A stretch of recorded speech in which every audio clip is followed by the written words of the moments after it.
All right, so here we are in our recovery room. I got a cold plunge over here. I got some red light therapy over here. And then I also have this band, which I'm just gonna wrap around my leg when I'm done with the red light, just to try to induce some more blood flow. So the idea of the band is you're kind of cutting off some supply for a little bit. So I'll wrap the leg, not super tight, but I'll wrap the leg a little bit tight. I have a slight tear in my hamstring from doing some sprints the other day and trying just to have it recover faster. So I'm using BPC 157, TB 500, the copper peptide as well, getting in some red light therapy, doing some cold plunge. I got some hand doing some voodoo flossing, as they call it. So here, obviously, like normally I would just be naked. I'll spare you guys that situation going on. I also have these other lights around here. This is a Fiji sun lamp from a company called Spurty, and this is also a light from Spurty as well, is the name of the company. Sperti, Spurty. And then I just crank these guys on. This is a vitamin D lamp. Basically the idea of these two, this one will actually give you some sun exposure. So this one can actually, cause a change in the skin color. It can give you like a little bit of a tan. Obviously, the red light therapy is not doing that. It doesn't have that capability. It will never change your skin tone, nor should it. Or would be something wrong with it. The vitamin D lamp, I forget the different ratios, but there's more there's UVA and UVB in both of these. Just one has more than the other. I want to say that this one has more UVB in it, and that's what helps to produce the vitamin D on your skin via the cholesterol. And I also have this EMR Tech lamp down here, and I usually turn this on too, because kind of I have it. So I have these kind of throughout my house. I've used these with my pets when they've had little injuries or knick-knack things. I've used them on myself. Again, if I'm naked, then you kind of get the idea that it's getting into there too. So I'll just kind of hike up these shorts a bit to get that hamstring, because that's the injured area, is kind of back of the hamstring. Luckily, there's no bruising, so it's probably not too severe. But it just feels like the injury kind of came from down here upward. That's where the tenderness feels, and I'm kind of grateful because it doesn't hurt really at all up here. I think that's actually a good sign. If it's located in that lower hamstring, I just think it's going to be easier to recover. Sometimes I'll just stand here for a few minutes. Obviously, I usually don't have a hat on, but I have a hat on just for the audio, because I got a microphone on my hat. I'll stand here. I'll actually stare into these a little bit. I will also have my eyes up. I'll have my eyes to the side. I do all kinds of different drills to try to get more light into my eyes. I just kind of rearrange myself here, and sometimes I'm doing exercises. Sometimes maybe I'll just do some arm circles, sometimes just some overhead stuff, see how the body feels for the day. This shoulder is real tight, I just noticed. So it's what the hell is that going on with the shoulder? This is not part of every morning routine. I'm not super strict. I don't red light therapy, cold plunge, sauna, and then write in a journal. I don't do that. I've never done that. I do journaling. I do red light therapy. I do cold plunge. I do the sauna, but I don't have some strict routine where I'm setting aside 3 hours every single morning to make sure that I do that with my fancy cup of coffee. I just try to do it when I can. I have kids. I got other things going on in my life, so I don't always have time to get to all these things. Sometimes I'm in here for 30 minutes. Other times I'm in here for 4 minutes. And like I said, sometimes I'm exercising. It starts to get a little colder. If I went in the cold plunge beforehand, I'll dry off right here. This is a great strategy. Get the cold, get the body wet, and then get in front of the warm red light therapy. And I get to get myself warm with some squats and some different movements. I had a chair in here at one point that I would do some squats off of. Normally I'm barefoot, but it's a pain in the neck for me to get my shoes on and off with the hamstring injury. There's really nothing to it other than to stand in front of these things. and to try to support whatever company you think is going to be best for your budget and what you can do. These are EMR Tech devices. These are EMR Tech lights. I like what EMR Tech offers because they also offer versions of the red light therapy that have UVA and UVB in them. I'll show you guys that in a minute. But just select, whatever you can afford, whatever you think is good for you, if you even believe in red light therapy at all. If you don't believe in it, don't worry about it. That's okay. You don't have to believe in it. You don't have to be a fan of it. You could also just go try it locally. I don't know if you guys know that, but there's usually, if you live in big cities, you live in Austin, Texas, or you live in LA, there's plenty of places you can go for recovery. Even here in Sacramento, there's a spot that I know Nsima likes to go to. I cannot remember the name of it. I think it's called OSHA or something like that he goes to. Maybe I'm butchering that name, but most areas have places you can go to, and they'll actually have red light, almost like a red light tanning bed, and those are crazy expensive. Those are like $100K, and they're usually good devices. If you're trying to shop for one or trying to look for one, you can go to the Power Project podcast and you can listen to, I've had conversations with a guy named David Herrera, and David knows about the wavelengths of light for all these kinds of things. But you can also just look all that stuff up. You could talk to ChatGPT and ask how do you size up, how do you know what company is legit? And usually the way that they say that you know the company is legit is by they need to post and verify the type of light that they have. So that's one way you can kind of just make sure it's not bullshit. Okay, that one turned off. Shut this one off too, because we're good for now. Shut this guy off. These all shut off automatically, which is nice. So you don't have to worry about any hazards. And then this guy shuts off in the back here. The big mama.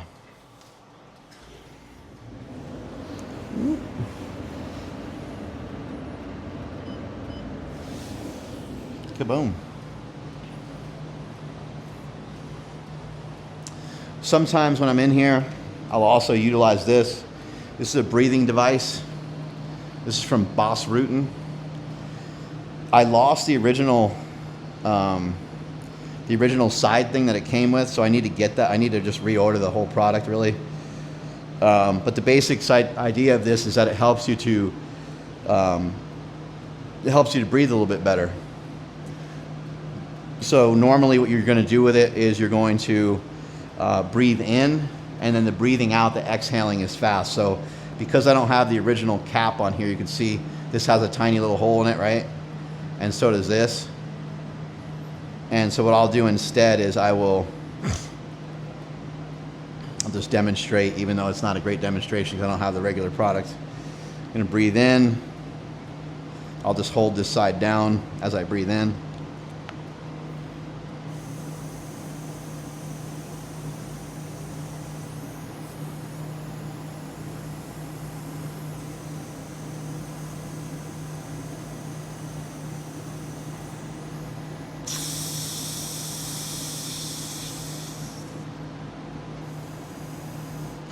So that's the way it works, but normally when you breathe out, because of the way he has it set up, you normally breathe out. It's like a really fast breath out, and then the breathing in part is hard, and it will train the intercostal muscles.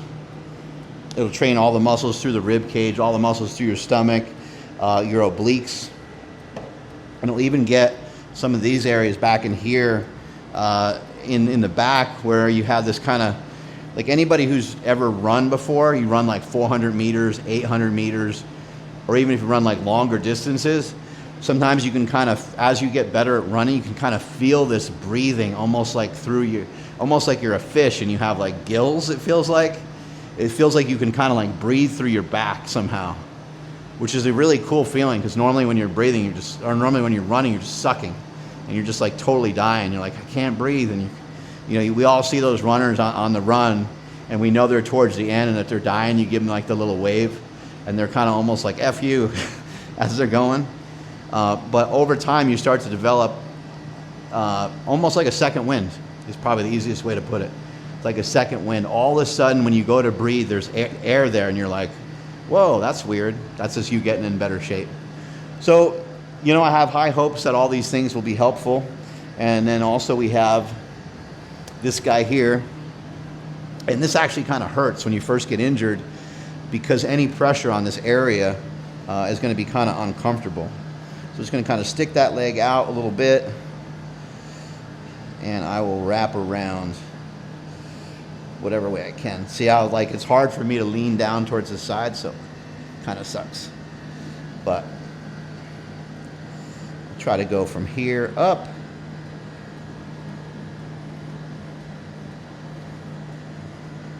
There's lots of different bands for this. I would suggest probably just going to Rogue Fitness and picking up a Voodoo floss band. I think that's what they call them on that website. This whole category was really opened up by Donnie Thompson and Dick Hartzell from Jump Stretch. It's important that you guys know the history of these things. And then Kelly Starrett is the one who really made it popular in his book, The Supple Leopard.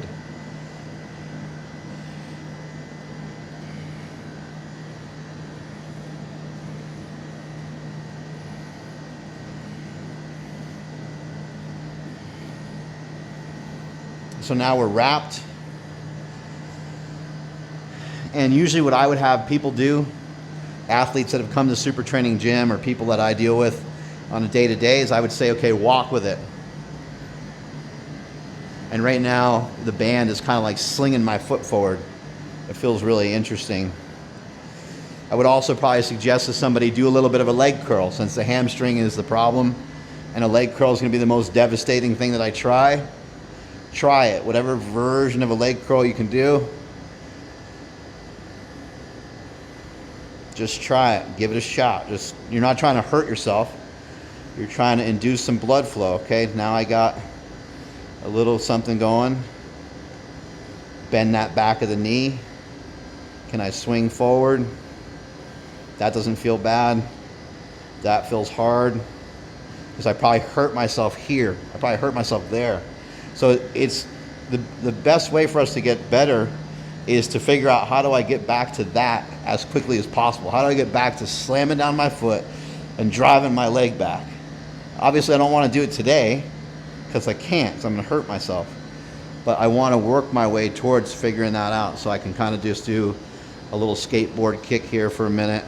Just really movement. You're just trying movement, marching.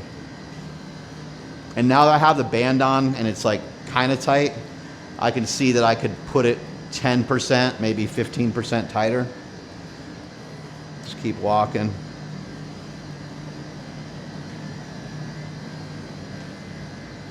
So all this stuff I'm doing right now, it gives me a lot of hope that over the next couple days, I'm going to be able to do a little bit more than I even anticipated. I can already tell that I could walk with the sled very easily, especially like what we did yesterday with just a plate. That will not be harmful. I'll be able to walk some hills, be able to walk on the treadmill. Lifting wise, it's going to be tough. Like, I won't be able to pick up weights off the ground. Picking up heavy dumbbells and stuff like that will be out of the question for a little bit, but not a huge deal. It'll be a nice vacation away from some of those things. All right, now we just pop the band off. And we get the recovery aspects of getting all that blood in there. And if you look at the fact that we also did we did the peptides first, we did the peptides, we did the red light, and now we did this. We just actually got some really good bang for our buck. I can't get this thing off my leg. We just got some really good bang for our buck because of the order that we did everything in. We induced a little bit more blood flow. Now we're gonna get even more blood flow by hopping on the bike. So there's some of the recovery modalities. And I would even say that the bike, the 20-minute bike session I'm gonna do, which is just gonna be, some general aerobic fitness, I would include that in the recovery of the athlete. So same thing, if somebody was to hurt their knee, if someone was to hurt their calf, their shin, All this would look very similar. The only difference might be the exercise. Like you might not be able to go on the bike. Like if you tore your ACL or your PCL or something, it might not be a good idea to hop on a bike. You might have to find another way. You might have to literally just sit in a chair and just barely extend your knee to get some blood flow in there. All right, time to hop on that bike. Strength is never weakness. Weakness is never strength. That's the recovery room. Catch you guys later.